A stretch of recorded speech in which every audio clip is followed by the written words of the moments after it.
kekaryaannya tidak diragukan lagi. Kami meyakini perjuangan 10 tahun itu akan tuntas, Pak. Saya bertekad untuk tidak mengecewakan.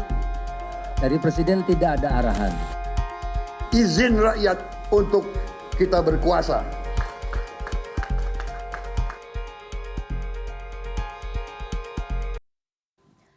Golkar dan PAN resmi mendeklarasikan Prabowo Subianto sebagai bakal calon presiden. Partai-partai pengusung Prabowo Subianto itu membentuk koalisi jumbo mengantongi 46,9% kursi di parlemen. Kekuatan politik besar pun dicurigai berada di balik deklarasi yang terkesan mendadak ini. Apakah benar pembentukan koalisi besar Prabowo Subianto atas izin dan restu Presiden Joko Widodo?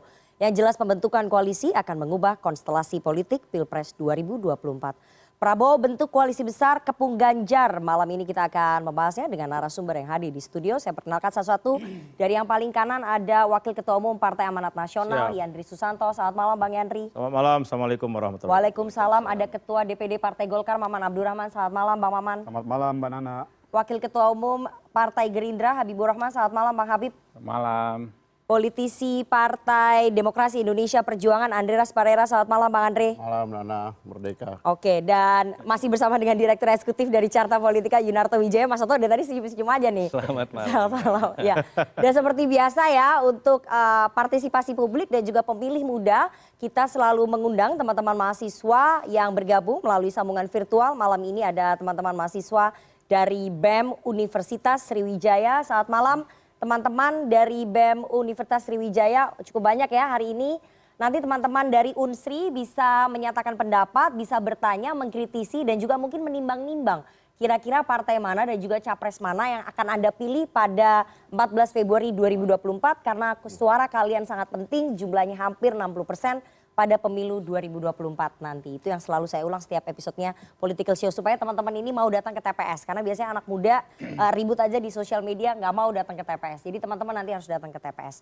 Saya langsung ke Bang Maman dulu ya. Bang Maman, ini kan koalisinya Pak Prabowo ini koalisi jumbo begitu ya karena Golkar, PAN, PKB, kemudian Gerindra bergabung menjadi satu. Tapi pertanyaan saya, Golkar kenapa tiba-tiba mendeklarasikan dukungan kepada Partai Gerindra padahal 2 minggu sebelumnya masih mesra sampai Ketua Umum Anda kasih bunga ke Mbak Puan Maharani membentuk tim teknis terus tiba-tiba belok ibarat orang pacaran terus menikahnya sama orang lain gitu. Gimana Bang? Ini pertama saya mau bilang dulu ini bukan tiba-tiba. Proses komunikasi politik antara Golkar dengan Gerindra, antara Pak Erlangga dengan Pak Prabowo kan sudah kurang lebih hampir 1 tahun kan dibangun komunikasi politik. Ya bahwa dalam proses komunikasi politik ya tentunya Golkar juga tidak bisa langsung, ya kita berhak dan wajib juga membangun komunikasi politik dengan semua pihak. Artinya dengan PDIP, dengan Partai Nasdem juga kita membangun komunikasi politik. Artinya silaturahmi politik itu kan dibangun Mbak Nana. Ya bahwasanya akhirnya kita melihat berdasarkan hitung-hitungan pertama ya pasti hitung-hitungan kompetensi. Itu pasti karena doktrin kita itu karya kekayaan. Apa nih hitung-hitungan kompetensi maksudnya? Jadi dasar kita mengambil keputusan itu tentunya kita harus melihat kompetensi figur yang mau kita dukung. Kita melihat bahwa kompleksitas tantangan Indonesia ke depan itu memiliki kompleksitas yang jauh lebih tinggi dibandingkan hari ini. Artinya kita membutuhkan kandidasi, kandidat ataupun pemimpin negara ke depan yang memang betul-betul memiliki kompetensi paripurna yang melekat di badannya. Artinya memiliki kekuatan konsolidasi politik yang penting. Salah satunya adalah keberadaan atau positioning Pak Prabowo kalau kita bandingkan dengan Pak Ganjar dan dengan Anies, Pak Prabowo memiliki nilai plus dibandingkan yang dua ini. Apa? Beliau sekarang sudah duduk di jajaran pemerintahan pusat. Artinya secara psikologis itu dibutuhkan untuk memimpin negara ke depan agar take off-nya itu juga bisa smooth. Itu satu. Lalu yang kedua tentunya kita juga melihat faktor pertimbangan kemenangan. Ya harus kita akui bahwa kalau komparasinya adalah antara Pak Erlangga dengan Pak Prabowo tentu dari segi faktor akademisi statistik ya hasil survei ya Pak Prabowo cukup memiliki elektabilitas yang cukup signifikan. Artinya dua pertimbangan itu harus saya sampaikan bahwa itu juga menjadi salah satu keputusan kita. Kompetensi. Lalu yang kompetensi hasil survei dan yang ketiga adalah tentunya adalah kondisi perkembangan komunikasi politik di tingkatan elit, yaitu antara kita Golkar dengan Gerindra harus dipahami Mbak Nana secara psikologis. Tentunya chemistry komunikasi kita tidak mengatakan bahwa dengan PDI, dengan Nasdem, dengan Demokrat yang lain tidak, tetapi ini kan komunikasi politik yang berlanjut yang memang juga Golkar sudah pernah mendukung Pak Prabowo. Artinya hal-hal ini yang akhirnya kita lihat bahwa kita memutuskan untuk segera memutuskan untuk mendukung Pak Prabowo Subianto menjadi calon presiden ke depan. Nah pertanyaannya, kenapa baru kemarin gitu ya? Kita penting untuk segera mendeklarasinya jauh-jauh hari dari sebelum bulan November. Artinya apa? Karena persiapan sudah tinggal kurang lebih sekitar 6 bulan, tapi efektifnya 4 sampai 5 bulan. Jadi saya pikir keputusan tanggalnya, deadline, tanggal kemarin itu menjadi timing yang pas menurut kita. Soal elektabilitas, soal hasil survei dan juga soal komunikasi politik, saya ingin tanya. Ada arahan nggak dari Presiden Jokowi kepada Ketua Umum Anda? Saya mau sampaikan begini, kebetulan kalau saya bilang bahwa saya ada yang lupa tadi Mbak, ada yang belum saya ceritakan. Ini aspirasi dari internal partai juga. Beberapa waktu yang lalu, kurang lebih sekitar 2 minggu yang lalu, pada saat kita melakukan komunikasi konsolidasi di internal DPD 1 seluruh Indonesia, saya juga sebagai salah satu ketua DPD 1, kita berdiskusi dengan semua teman-teman seluruh Indonesia. Suasana kebatinan teman-teman itu mengharapkan kita kalau Pak Erlangga tidak menjadi calon presiden, teman-teman DPD 1 seluruh Indonesia itu merekomendasikan kita untuk ke Pak Prabowo. Tapi kan itu bisa aja datangnya dari atas, bukan langsung dari bawah, tapi dari top ke bottom. Hampir nggak mungkin. Perintah dari Ketua Umum hampir nggak mungkin. Meminta ke daerah-daerah gitu. Gini, politik ini ruang bebas, ruang terbuka. Gimana cara mengkonsolidasi DPD 1 seluruh Indonesia, 38 DPD itu untuk bisa, kalau misalnya ada arahan dari atas, berarti kan ada arahan, ada gerakan tuh, 38 itu. Jadi nggak ada arahan juga dari Presiden Jokowi kepada Ketua Umum Anda, Pak Erlangga ini berangkat dari objektivitas kita saja. Saya ingin bilang bahwa seperti ini. Saya pikir bukan arahan, Mbak Nana. Saya selalu dalam beberapa kesempatan di media, saya selalu bilang, kewajiban bagi kita untuk berkomunikasi dengan presiden itu adalah kewajiban. Berarti ada kode dan sinyal. Kalau kode nggak ada sih, saya pikir hal yang bukan sesuatu yang inilah ya. Jadi kalau kita lihat, sekarang gini, Mbak Nana kan dan kita semua juga bisa baca ya. Kalau misalnya kita mendukung di luar Pak Prabowo atau di luar Ganjar atau di luar Anies, itu mungkin kita bisa pertanyakan, berarti ada kekuatan besar. Tapi kalau kita mendukungnya Pak Prabowo, ya memang realitas politiknya begitu kok. Secara elektabilitas cukup mumpuni. Tapi Ketua Umum Anda sempat berkomunikasi, sempat berdiskusi dengan Pak Jokowi ya? Tiap hari. Soal pilihan politik Golkar. Beliau kan Menko Perekonomian. Soal pilihan politik Golkar didiskusikan nggak dengan Presiden Jokowi? Nggak, saya pikir beliau berkomunikasi dengan Presiden setiap hari. Sama halnya dengan hari ini kita dengan teman-teman. Berarti ada diskusi itu ya, ada diskusi antara Presiden Jokowi dengan Ketua Umum Anda soal pilihan politik Golkar. Saya harus luruskan jadi biar nggak bergeser nih, maklum soalnya ini hostnya Mbak Nana. Iya, makanya saya tanya langsung. Jadi begini. Diskusi Pak Erlangga dengan Presiden itu adalah diskusi antara Menko Perekonomian dengan Presiden. Artinya hal yang biasa, wajib dan lumrah. Tiap hari juga komunikasi dan diskusi. Ya dari urusan ekonomi, soal politik, soal pilpres. Dari urusan ekonomi, urusan sosial, urusan politik, urusan luar negeri, urusan segala macam. Saya putarkan pernyataan berikut ini ya, kita dengarkan sama-sama ya. Apakah ini membantah tadi pernyataannya Bang Maman Abdurrahman, politisi Partai Golkar? Kita dengarkan sama-sama ini. Semua senyum-senyum, Pak Prabowo, Pak Muzani ya senyum-senyum, Pak Erlangga, Pak Lodewijk dan Pak Dito juga senyum. Ternyata mereka menyatakan mau dukung Pak Prabowo dan seizin dan restu dari Pak Jokowi. Itu saya bisa katakan ya. Bang Maman, ini tadi Wakil Ketua Dewan Pembina Partai Gerindra, Hasyim Joyo Hadikusumo, menyampaikan bahwa ada pertemuan antara Ketua Umum Anda, Pak Erlangga Hartarto, dengan Menpora Dito Aryo Tejo, kemudian dengan Sekjen Partai Golkar, Ludwig Fredrik Paulus, dengan Sekjen Gerindra Ahmad Muzani, dan dari situ kemudian disebutkan bahwa ada restu dari Presiden Jokowi terhadap Golkar untuk merapat ke Pak Prabowo. Jawaban Anda? Ya nggak mungkin lah Jokowi pada posisi tidak merestui atau melarang atau menghambat. Oh jangan dukung Pak Prabowo atau jangan dukung Pak Ganjar gitu. Ya saya pikir positioning presiden saya rasa masih pada posisi yang objektif, netral, dan beliau kan ingin menuntaskan masa pemerintahan beliau sampai akhir tahun depan gitu Mbak. Namun saya rasa saya harus sampaikan begini.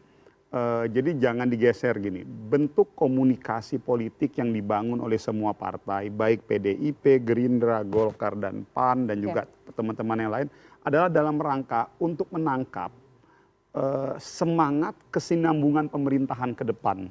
Tentunya beliau sebagai presiden yang cukup memahami baik, buruk, plus minusnya pemerintahan hari ini. Jadi yang positifnya kita ambil, yang negatifnya kita evaluasi, kita perbaiki, dan kita persiapkan ke depan untuk lebih baik. Jadi semangatnya di situ loh ya. Jadi maksud saya, ya bahwa ada proses komunikasi politik, ya namanya presiden adalah jabatan politik, ya saya pikir setiap orang berhak untuk menilai, untuk menginterpretasikan apapun itu, termasuk Pak Hasyim juga. Jadi bagi kita itu hal yang biasa-biasa saja. Dan tentunya sebagai presiden ya beliau harus merestui perjalanan politik partai-partai yang memang mendukung pemerintahan beliau. Saya mau ke Bang Yandri. Bang Yandri, sudah sejak lama sebetulnya Partai Amanat Nasional ini diisukan merapat ataupun mendukung Pak Prabowo Subianto. Pertanyaan saya sama ya, apakah kemudian Ketua Umum Anda Pak Zulkifli Hasan mendiskusikan, meminta masukan Presiden ketika PAN ingin merapat ke Pak Prabowo? Enggak, saya malah bingung sama Mbak Nana, kenapa Pak Jokowi harus ditarik-tarik terus ini kan? Sementara bagi PAN kan perjalanannya sangat panjang, apalagi dengan Pak Prabowo ya, Saudara Pak Habib ya. 3 kali. 3 kali, dan kunjungan resmi ataupun tidak resmi antara Bang Jul dengan Pak Prabowo itu sudah nggak kehitung. Termasuk menghadapi kontestasi Pilpres 2024. Saya selalu mendampingi Bang Jul ke rumah Pak Prabowo di Kartanegara, kemudian teman-teman Bang Muzani dan Saudara Habib ini ke DPP PAN, termasuk juga sering ngopi bareng. Artinya secara proses sudah sangat panjang, dan bila mana kemarin tanggal 13 Agustus kemarin PAN menyatakan sikapnya mendukung Pak Prabowo, itu bukan tiba-tiba. Nah ini yang saya meluruskan. Tidak tiba-tiba, karena PAN 1 tahun yang lalu juga sudah memberikan mandat penuh kepada Ketua Umum untuk menentukan arah Pilpres. Dan bagi kita kegembiraan Mbak Nana. Di tengah 5 bulan lagi menghadapi Pilpres itu ada sikap yang sudah jelas.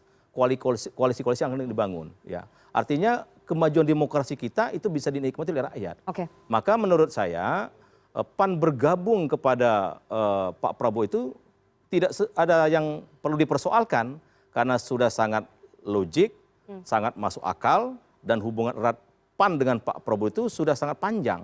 Sehingga istilah Bang Jul itu sudah 2 kali kita mendukung, insya Allah yang ketiga hat-trick ini, insya Allah bisa memenangkan Pak Prabowo. Tadi Anda katakan kenapa Presiden Jokowi harus dikait-kaitkan. Karena pada acara Rakernas PAN, Ketua Umum Anda Pak Zulkifli Hasan menyebutkan bahwa keputusan PAN ini diserahkan kepada Panglima tertinggi, yakni Presiden Joko Widodo. Jadi apapun keputusan PAN itu ada di tangan Panglima tertingginya, yakni Presiden Joko Widodo. Itu disebutkan. Iya, itu saya yakin selepel Pak Jokowi tidak akan melakukan itu ya. Tidak akan melakukan cawe-cawe dalam artian mengintervensi keputusan sebuah partai. Bahwa ada diskusi, ada forum-forum yang politik dengan Pak Jokowi itu sesuatu yang biasa. Berarti ada diskusi memang ya antara Ketua Umum Anda Pak Zulkifli Hasan tapi dengan ingat, tertinggi, kita Pak Jokowi, selalu mengatakan memang dari PAN. awal PAN itu antara Ganjar sama Pak Prabowo. Ya, sudah jelas itu, dan tidak di antara tidak di luar 2 itu. Dan PAN kan memutuskan hal yang tepat, mendukung Pak Prabowo. Artinya saya kira kalau intervensi Pak Jokowi tidaklah ya, karena PAN sebelum juga tanggal 13 itu Bang Jul memimpin rapat resmi di PAN dan meminta pendapat juga semua wilayah, ya sama pendapatnya itu mendukung Pak Prabowo. Artinya bukan, Bang Jul juga nggak pernah menyampaikan ini karena arahan Pak Jokowi, saudara-saudaraku kita harus mendukung. Enggak ada. Jadi saya di samping Bang Jul waktu memimpin rapat itu, saya yang membuka acaranya. Jadi saya pastikan dalam rapat resmi partai politik di PAN itu memutuskan arah koalisi itu tidak ada Bang Jul mengatakan ini karena arahan Pak Jokowi kita harus nggak ada. Ini saya pastikan, saya nggak bohong. Atau mungkin Pak Zul pamitan dengan Presiden Jokowi karena sebagai pembantunya Pak Zul, PAN ini berbeda pilihan dengan Presiden Jokowi. Karena kan Presiden Jokowi kader PDI Perjuangan yang harusnya taat dan tunduk pada keputusan partainya mengusung Ganjar Pranowo. Ya saya kira itu kalau persoalan itu kan lain babaknya lagi ya. Apakah betul Pak Jokowi itu harus memilih salah satu yang di antara tiga sekarang, kita juga belum tahu gitu loh. Apakah Pak Jokowi sekarang misalkan lebih condong ke salah satu capres juga kita belum tahu kan. Tapi yang saya pastikan bahwa sekali lagi PAN mengambil keputusan itu ada cara kami yang sudah disusun dalam anggaran rumah tangga dan anggaran dasar kami. Gitu. Oleh karena itu sekali lagi Mbak Nana, kami memutuskan mendukung Prabowo itu sudah panjang, jadi tidak perlu ada diragukan lagi. Dan saya sekali lagi tidak perlu terlalu dikaitkan dengan Pak Jokowi. Dan Pak Jokowi selaku pribadi maupun sebagai presiden, bahkan sebagai politisi yang memang diperhitungkan di Republik ini, kalaupun dia memberikan pendapat dan saran, itu juga sesuatu yang wajar. Gitu. Oke, jadi pendapatnya apa?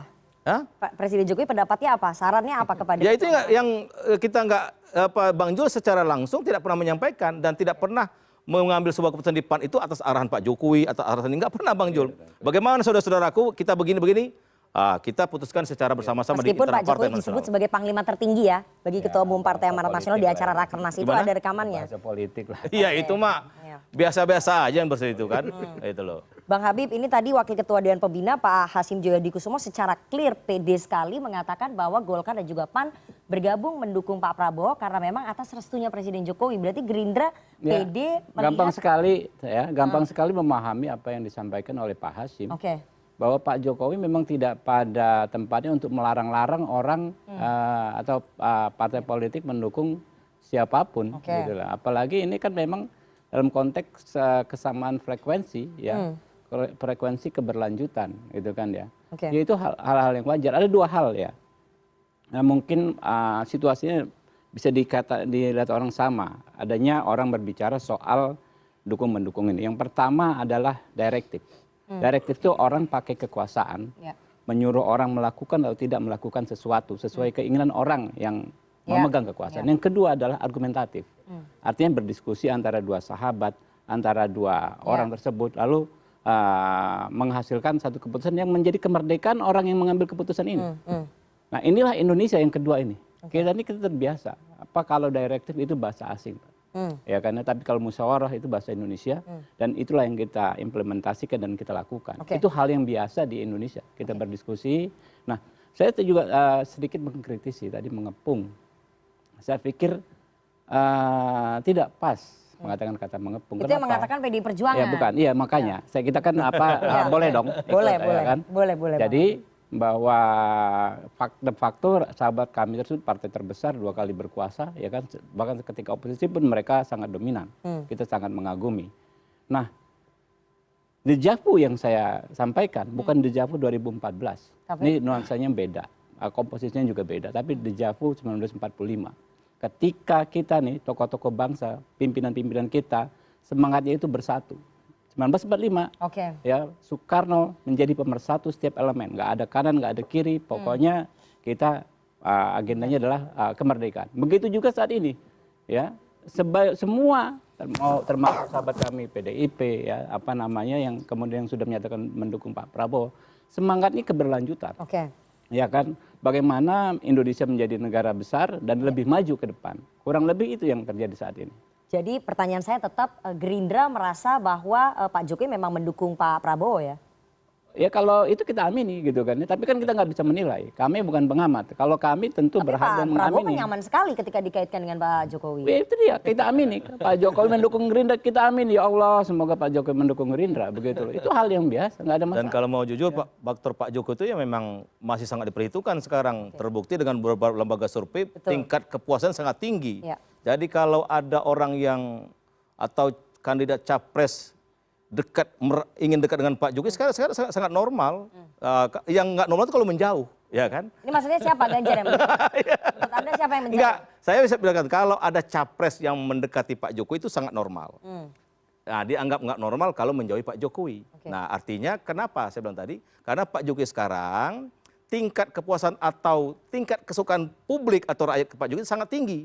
Dan waktu itu tinggal 5 bulan. Ya artinya faktor Pak Jokowi memang... Faktor Pak Jokowi sangat penting. Sangat penting. Oh berarti pilihan politik Pak Jokowi bagi PAN juga sangat penting ya? Ya itu di luar konteks lah kalau itu ya. Oke, Di luar sama konteks. dong, Artinya itu kan beda kamar lah. Kalau PAN kan menentukan capresnya kemana. Nah tinggal capresnya bagaimana baik-baik dengan Pak Jokowi kan begitu kan gitu. Kan saat ini yang diasosiasikan dengan Pak Jokowi Pak Prabowo, berarti menurut PAN itu faktor yang juga penting. Iya itu saya bilang tadi lain soal lagi ya, bahwa ada usaha capres Ini susah nih mendekati kalau Pak Jokowi, ngomongin. ya kan? Itu sesuatu yang sangat normal, sangat bagus. Tapi PAN dalam memutuskan tadi itu Ya. ada intervensi partai politik, di mana PAN Oke. memutuskan sendiri bukan karena intervensi pihak lain. Baik, saya mau tanya ke PDI Perjuangan. Saya membaca, mendengar suasana kebatinan di internal PDI Perjuangan sangat kecewa, marah karena menganggap bahwa Presiden Jokowi ada di balik bergabung dengan Golkar dan juga PAN. Padahal- Itu kita baca di grup-grup WhatsApp-nya fraksi, DPP, Bang Andre gimana? PDI Perjuangan merasa gitu nggak? Nana lihat ekspresi saya gimana? Katanya kan datar-datar aja. Arahannya Pak Sekjen harus datar-datar aja melihat pengepungan ini. Beneran datar apa gimana? Kalau PDI Perjuangan sih udah biasa kayak gitu. Oke, Bahkan biasa kita gimana? mengucapkan selamat lah Ya. ke teman-teman ini yang sudah bekerja sama atau berkoalisi lah. Enjoy the team gitu. Oke. Nikmatilah Ya, ini apa tuh kerjasama maksudnya? yang ada gitu kan. Ya kita berjalan seperti apa yang sudah ada dalam perencanaan gitu. Artinya kita fokus pada Pak Ganjar. Kita tahu bahwa ini dalam proses ini kan apa? Ini kan tadi Nana kan tanya kan. Jadi seolah fokusnya itu pada Pak Jokowi gitu. Jadi semua lagi rebutan Pak Jokowi. Jadi nggak ada masalah ya kalau Semua buat lagi- PDI Perjuangan nggak ada masalah kalau Pak Jokowi memang mendukung Pak Prabowo. Bentar, dengar dulu Nana. Jadi ini pada rebutan dengan santai Pak Jokowi. Ini pada rebutan dengan Pak Jokowi. Ini kayak soal Pak Jokowi milik. Ini siapa yang ini? Iya, Ini ya. iya, iya. Pak Siapa Jokowi yang ada di approval belakang? ratingnya 80%. Siapa yang di belakang ini gitu? Iya, iya, iya. Ini. Jadi gimana Bang? Jadi saya ingat pemilu di Filipina itu setahun yang lalu ya. Ya 2022. 2022 gitu. Bagaimana apa kemenangan dari Bongbong itu, Bongbong Marcos Bongbong Junior. Marcos itu. Bagaimana cara merebut kemenangan itu. Pertama memang faktor Duterte itu menentukan loh. Oke. Sebagai wakil anaknya. Dan bagaimana Duterte itu menyerahkan anaknya untuk bersama Bongbong gitu. Jadi apa nih maksudnya? Ini maksudnya apa Mas Gibran gitu? Ini saya nggak ngerti, ini saya nggak paham nih. Coba masyarakat juga nggak paham ini. Maksudnya apa nih? Kan kalau kita lihat Nggak, tembakannya kemana ini? kita kan melihat ini kan ya saya ini juga sebagai pelaku tapi saya juga mengamati. Ya, boleh. Ini saya ingin tanya suasana kebatinan dan PDI Perjuangan. salah satu apa mengamati dan menganalisa politik itu adalah perbandingan. Oke, ya. Studi perbandingan dan Ya, kau lihat kok kayak agak mirip-mirip dengan apa yang terjadi di Filipina gitu. iya. Termasuk rebutan terhadap Duterte waktu itu. Oke. Rebutan Duterte. Jadi ini Pak Jokowi ini Duterte gitu. Jangan-jangan. Oke, Pak Jokowi ini Termasuk Duterte kalau menurut PDI Perjuangan. rebutan Ini maksud lo nih. rebutan Duterte dan rebutan melanjutkan itu gitu. Oke. Jadi ada legacy dari Duterte Ya. ini kan mau direbut nih kan. Iya, kan anaknya Duterte diserahkan. Sekarang gini Nana. Iya. Jadi kita lihat yang mana yang original dan yang mana yang ini. Kan setelah terjadi Maksudnya ketawa-tawa tuh. setelah terjadi Bongbong itu terpilih gitu. Jadi maksudnya apa? Maksudnya ketika Duterte Makanya. disamakan dengan Presiden Jokowi, anaknya Duterte disamakan dengan Mas Gibran gitu. Maksud saya gini Nana, kita kan harus belajar dari kemenangan dan kekalahan. Oke. Ya. Jadi bagaimana PDI Perjuangan akan belajar dari kemenangan Bongbong. Oke. Apa yang bisa dipelajari itu? Ya bagaimana jangan sampai itu terulang di Indonesia. Ya. Iya.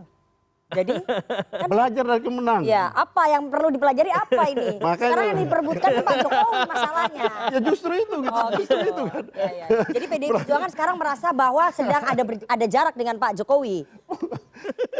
Fakta-fakta politik ini kan harus diperhatikan kan. Ini kan dinamika ini berkembang begitu cepat. gitu. Oke. Oke. Dan ya melihat semua ini harus melihat dengan tersenyum. Ya. Dan melihat Meskipun dengan hati gimana, Bang? hati pun gembira. Oh, gembira. Oke, suasana kebatinan PDI Perjuangan semuanya Melihat gembira kalau menurut bahwa Bang Andre. apa yang terjadi itu apakah itu original Nah? Ya, ya, ya. Apakah itu original atau Maksudnya apakah apa? artifisial gitu kan? Maksudnya apa yang original itu artificial yang penting. apa? Bagaimana Dukungannya. memisahkan itu, Oke. memisahkan antara yang original dan yang artifisial. Nah, disinilah bagaimana kita PDI Perjuangan akan menentukan sikap di dalam posisi seperti itu. Oke, pertanyaan saya tetap Bang. PDI Perjuangan bagaimana ketika ada rumor ataupun informasi yang mengatakan bahwa ada Pak Jokowi di balik bergabungnya Golkar dan juga PAN ke koalisinya Pak Prabowo? Ya tadi teman-temannya juga Ya ini kan bantahan. ada ragu-ragunya. Iya, iya. Benar tidak Pak Jokowi ada di belakang mereka? Gitu. Oke, jadi mereka juga Padahal, ragu-ragu. iya, mereka sendiri ragu-ragu. Ragu-ragu gitu. kalau misalnya Pak Jokowi di ujung akan pulang ke rumah gitu. Disitulah saya bilang originalitas dan artifisial itu yang harus kita Oke, perhatikan. jadi PDI Perjuangan bagaimana memperhatikan itu gitu. Disitulah gestur politik itu akan menentukan. Bagaimana kawan-kawan itu 3 kawan-kawan kemarin yang menandatangani apakah mereka dalam keadaan suasana gembira. Kalau Pak Hasim kan tadi bilang tersenyum kan, tersenyum sumringah atau kecut gitu. Nah, itu jadi kalau menurut PDI Perjuangan kemarin ketua umum ini sumringah atau kecut? saya tidak dalam posisi untuk menilai gitu gitu. maksudnya. Saya tidak dalam posisi untuk menilai itu gitu. Ya. Biarkanlah ya Nana dan Toto yang menilai itu. Ya, ya. Tapi PDI Nggak Perjuangan bagus dong. menanggapi itu gimana, Bang? Bergabungnya Golkar dan juga PAN. Ini kan Golkar dan PAN ini kan partai Kan udah diucapkan selamat tadi sama Bang Andreas. Nggak masalah ya. Selamat. Kan Golkar nih partai besar. Bang Nana jangan ngadu-ngadu kita sama Bang Andreas ini. Udah ada koalisi besar ini di sini. Itu kan tadi kalau ragu-ragu bahwa itu belakangnya ada Pak Jokowi, makanya saya juga bilang, kenapa? Sekjen gitu. Anda sampai mengeluarkan Sekjen Anda, Mas Hasto Kristianto, sampai mengeluarkan instruksi kepada Ketua DPC, Ketua DPD, seluruh kader, dan mengatakan bahwa saat ini kita sedang dikepung. Ini dikepung siapa maksudnya? saya Dikepung nggak kekuasaan. ngomong. Ada bahasanya nih. Itu Pak Said Abdullah kalau nggak salah yang ngomong. Enggak, kita baca ada arahannya dari artinya, Sekjen ya, Mas Hasto Kristianto tapi bahwa kalau saat ini kita sedang dikepung. Dikepung siapa Bang maksudnya? Dikepung Dikepung kekuasaan atau gimana nih Bang? Dikepung kawan-kawan ini kan. Oke. Tapi itu biasa gitu dalam iya. bahwa PDI Perjuangan dikepung tahun 2014 kan dikepung juga gitu. Sudah faktanya dikepung akhirnya menang juga kan. Oke. Jadi Dan- masih percaya diri ya meskipun dikepung. Kalau pendekar Dan Pak Jokowi yang dianggap Duterte itu dianggap berat sebelah. pendekar itu kalau dikepung malah tambah ini gitu. Dia terlatih dan malah tambah jago dia gitu. Oke. Itulah 2014 dikepung Ya. oleh Tapi Bang Andre KMP-nya saya ingin tanya ya, Gerindra. sebagai kader tulannya PDI Perjuangan, Anda meyakini bahwa pada akhirnya Pak Jokowi akan pulang nggak ke rumah? Ya itu tanya Pak Jokowi lah kalau soal itu. Ya enggak dong, sebagai kader kan udah nggak punya kepercayaan nih kayaknya sama Pak Jokowi. Makanya saya mau tanya ke kader gimana Tanya sebagai Pak kader Jokowi PDI lah. Perjuangan. Saya tidak mau berspekulasi soal itu. Tapi ya kalau itu Harapannya tadi, deh, harapannya apa? ya Pak Jokowi itu kan kader. Secara forum beliau adalah kader. Terus? Kader PDI Perjuangan. Jadi harapannya? Ya nanti kita lihatlah bagaimana kalau kita lihat dari gestur Pak, makanya saya bilang pisahkanlah yang artifisial dan yang original gitu. Oke. Itu kan tugasnya Nana yang mengamati. Oke, saya mau Mas Toto nih mengamati. Mas Toto, ini Golkar dan juga PAN secara bersamaan memberikan dukungan kepada Pak Prabowo Subianto. Ini kencang sekali beredar bahwa memang ini ada faktornya Presiden Jokowi, ada restunya Presiden Jokowi di situ, di balik itu. Ini temanya memang berat sekali. Iya, nggak apa-apa Mas Toto. Begini, itu tugas Anda makanya. Satu hal yang kita sepakati dulu bersama, bahwa ada hal-hal yang lumrah terjadi. Itu yang tadi di panggung depan berani disebutkan oleh teman-teman tadi. Bahwa ada fakta dengan kepuasan publik dari seorang presiden yang masih tinggi, tapi dia tidak bisa maju kembali, pilihan untuk mendekat, lalu kemudian direstui menjadi orang yang bisa membawa keberlanjutan, itu akan berimplikasi positif. Ya. Faktanya survei kemudian memperlihatkan hal tersebut. Yang ada di 2 besar adalah Ganjar dan Prabowo, sementara ada satu dari 3 calon yang selalu di 3 besar yang cenderung trennya turun, berkorelasi terbalik dengan kepuasan publik terhadap Jokowi. Itu yang tadi disebutkan Bang Yari. Dalam hal itu lumrah kalau kemudian ada upaya mendekatkan diri, menunjukkan saya yang paling pantas untuk kemudian menjadi pelanjut Jokowi. Ya. Pada titik itu tidak ada masalah. Normal Yang sekali kedua, dalam konteks ketika bicara Pak Jokowi misalnya memberikan masukan atau arahan ketika dia ingin legasinya dilanjutkan, itu juga sah-sah saja. Karena harus diingat loh, Pak Jokowi itu dalam konteks tata negara, kepala negara dan kepala pemerintahan, tapi dalam konteks sistem presidensial yang memang membangun koalisi yang isinya adalah kabinet-kabinet orang-orang partai, dia adalah juga ketua partai, ketua koalisi. Jadi itu hal yang biasa gitu terjadi. Tetapi yang tidak lumrah, kalau kemudian arahan dan masukan tadi itu bisa mengarah kepada intervensi politik yang mengganggu hak-hak partai yang dilindungi undang-undang dalam menentukan calon yang harus independen. Oke. Itu yang sekarang kan jadi pertanyaan, apakah Pak Jokowi masuk pada wilayah intervensi politik atau tidak? Ada pertanyaan lanjutan, kalau mau mengintervensi, apakah kemudian berhenti pada level sekedar legasinya bisa dipastikan dilanjutkan atau ada kepentingan ambisi pribadi? Kenapa? Karena kemudian ada situasi yang berjalan beriringan yang kemudian orang bisa kaitkan. Apa? Munculnya nama Gibran Rakabuming yang didorong-dorong oleh beberapa pihak, termasuk diantaranya beberapa kader Gerindra. Dan kemudian menjadi makin terjustifikasi, ini kronologinya ya, menjadi makin terjustifikasi. Kita tahu Gibran tidak boleh secara konstitusi maju, harus masuk melalui gugatan MK. Penggugatnya beberapa diantaranya adalah Wakil Bupati Lampung Selatan, Wali Kota Bukit Tinggi, Partai Garuda yang dianggap dekat dengan Gerindra misalnya. Ditambah lagi orang kemudian mempertanyakan ada kontroversi. Kebetulan, mungkin kebetulan, ketua MK-nya adalah ipar Pak Jokowi. Di situ kan kemudian menjadi sebuah hal yang menarik untuk diperbincangkan gitu kan.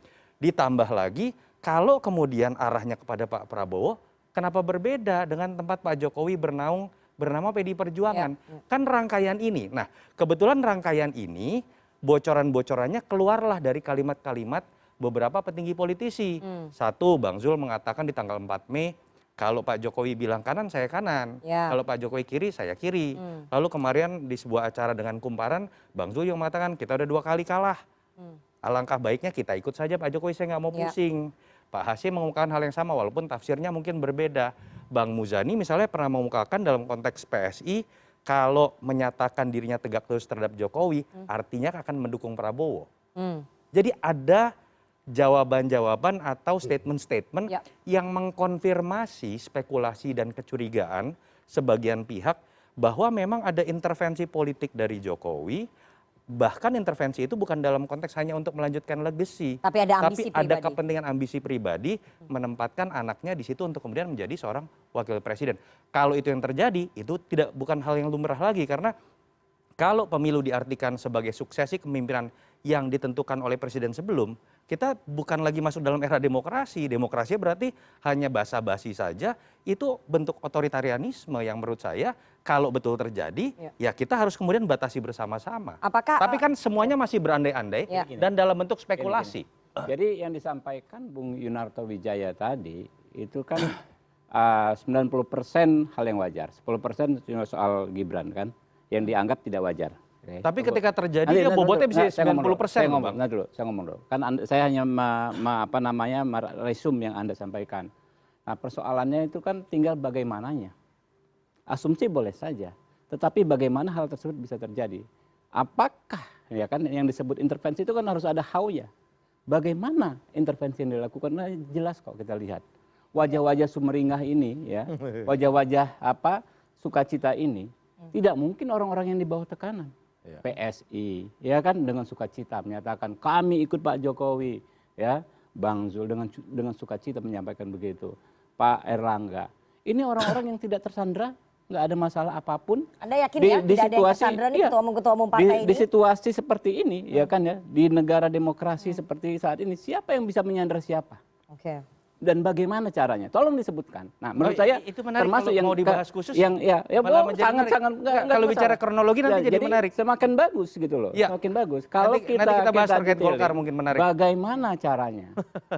Bagaimana caranya? Siapa yang bisa ya kan sekarang mengendalikan institusi-institusi penegak hukum, siapa? Dan siapa partai yang paling berkuasa? Itu juga kan kita menjadi pertanyaan gitu kan. Gampang institusi penegak hukum, ya kan?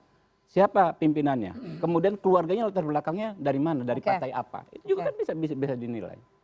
Itu kalau masuk ke sana agak mengerikan loh. Enggak. Kalau bicara berdasar latar belakang keluarga, hakim MK itu malah sensitif loh. Di Kejaksaan keluarganya presiden. Saya malah gak kaget kalau Bang Habib menggunakan indikator itu. Enggak ada masalah.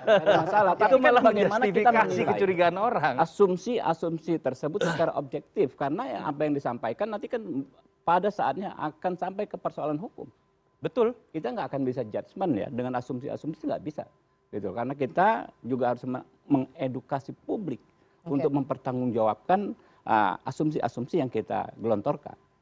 Silakan Mas Soto. Kalau berbicara mengenai keputusan akhirnya ada di, misalnya kalau bicara gugatan MK ada di institusi hukum. Ketika berbicara misalnya sampai hal yang lebih sakral pun, kita harus tarik ke belakang loh. Kecurigaan mengenai kepada Pak Jokowi ini muncul pada saat 3 periode. Muncul lagi kemudian bicara perpanjangan. Kalau kemudian dinyatakan dalam demokrasi semuanya bisa sah, bisa melalui amandemen UUD 45. Dalam konteks menuju ke sana kan terjadilah sebuah dialektika mengenai kepantasan politik. Dan dalam diskusi mengenai kepantasan politik kita ingat Pak Jokowi yang memotong itu. Yang menjawab bahwa saya tidak ingin dan tidak pantas. Termasuk saya pikir menjadi lumrah ketika spekulasi mengenai kaitan gugatan terhadap pasal yang memungkinkan Gibran untuk maju dilakukan oleh kader-kader partai tertentu, itu kemudian kita sekarang sedang bahas dalam konteks kepantasan politik. Jadi hal yang biasa-biasa saja. Tidak dihentikan juga ya? Ya dihentikan atau tidak pada akhirnya kan akan keputusannya ada di MK. Tapi dalam proses menuju itu normal saja kita bicara mengenai kepantasan politik secara tadi. teknis sedikit, agak teknis. Oke, nanti kita bahas nih yang soal MK-nya nih. Ini kan soal gugatan kan? Kan saya di MK. Iya. Kita mau break dulu nih. Nanti habis break boleh dikasih kesempatan ya Bang Habib ya. Setelah break kita akan jelaskan lebih dalam soal posisi cawapres nih karena menjadi perebutan. Iya. Tapi kita harus jeda, jangan kemana-mana, tetap bersama kami. Temanya cawapres ini ya.